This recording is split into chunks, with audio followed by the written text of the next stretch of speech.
Are you having problems financially?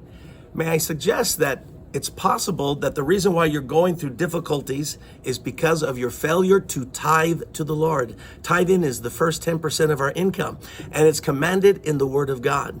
I want us to look at Malachi chapter 3, which is the most famous chapter on tithing in the entire Bible. God prefaces his command to tithe in verse 6. Watch this.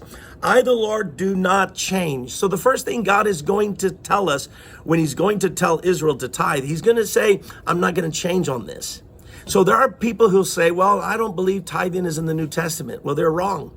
Tithing is before the law of Moses, is during the law of Moses, is after the law of Moses.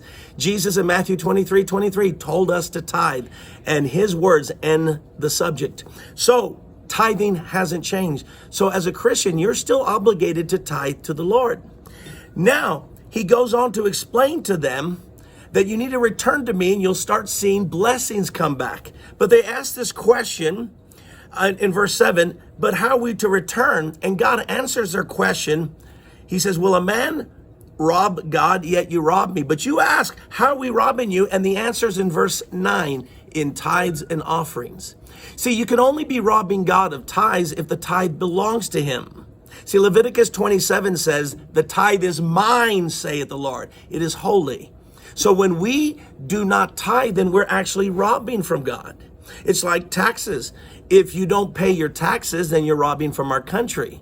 So God is saying, you're robbing me because you haven't tithe. And this explains why you're under a curse.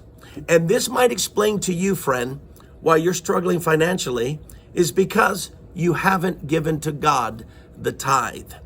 And so God says, you're under, verse 9, you're under a curse, the whole nation, because you are robbing me. So God associates their poverty with robbing God. Do you see this? In other words, there's a correlation to their curse and robbing God. And for you, there's a correlation between you having financial struggles and you robbing God.